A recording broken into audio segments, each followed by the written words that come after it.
Bonjour et bienvenue sur Technapa, la Tech à Papa. Alors dans cette vidéo, je vais vous présenter, toujours en partenariat avec Azure Film qui m'avait fourni du filament pour faire quelques impressions pratiques et utilitaires. Je vais vous présenter un modèle de rack à épices que j'ai imprimé et installé pour notre cuisine à la maison. Alors, si comme moi c'est toujours le bordel dans votre armoire à épices et que vous voulez y voir un petit peu plus clair, alors c'est peut-être une impression qui est utile pour vous. Avant de vous présenter ou trouver le STL, je vous rappelle que vous pouvez vous abonner, partager, liker, commenter, et on regarde ça tout de suite.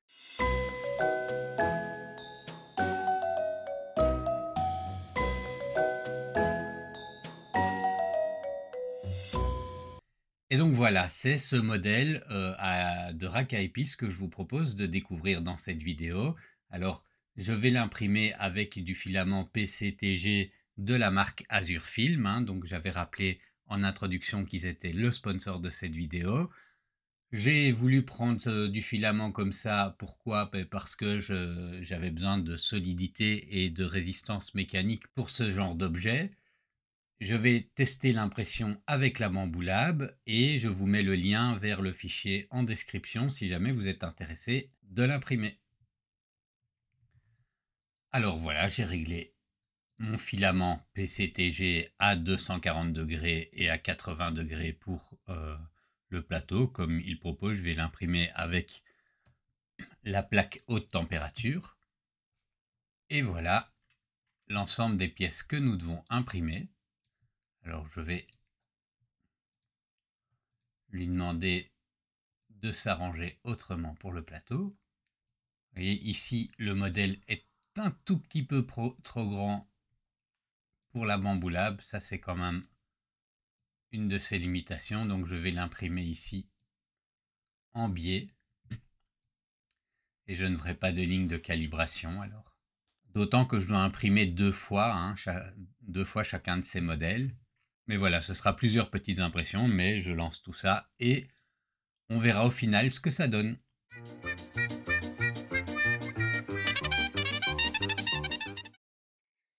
Donc voilà, on a toutes nos pièces imprimées. Alors qu'est-ce qu'on va faire maintenant? C'est prendre cette base et aller fixer le support à rack qu'on va... Voilà, ils sont ici. Alors il ne faut pas hésiter à un peu ébavurer les côtés pour que ça glisse bien l'un dans l'autre. Mais donc on est juste censé les glisser dedans. Vous voyez ici, moi j'ai un peu de résistance, donc je vais encore un petit peu ébavurer. Donc ça doit pouvoir venir glisser et se bloquer sur le petit stop qu'on peut voir sur la pièce. Pour fixer, on aura besoin d'une petite tâche à livre et d'une rondelle. Je vous mettrai les liens en description. Ce sont des liens affiliés si ça peut un peu aider la chaîne. Et donc voilà, on vient fixer la rondelle ici dans le fond du rack.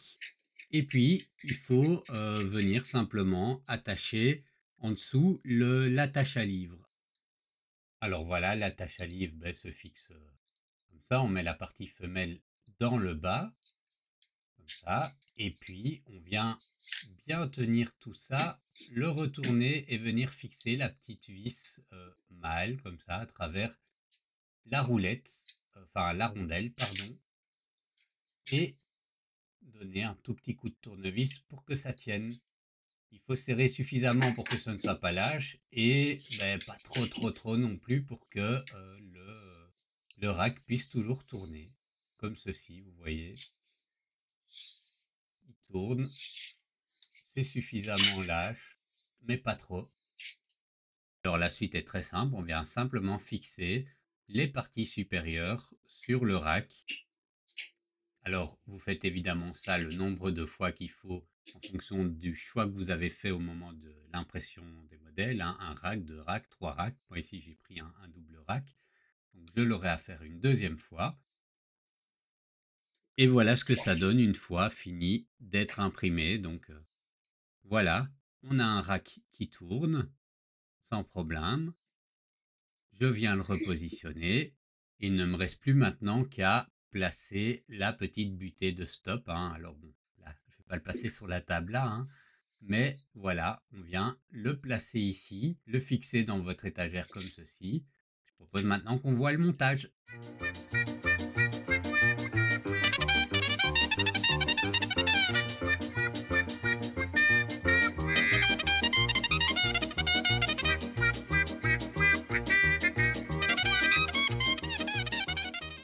Et voilà le résultat final.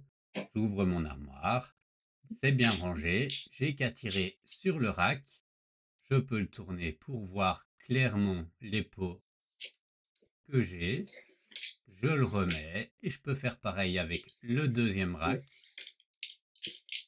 et le tourner dans l'autre sens. Et voilà. Si cette vidéo vous a plu, mettez un like, partagez, abonnez-vous et je vous dis à la prochaine vidéo.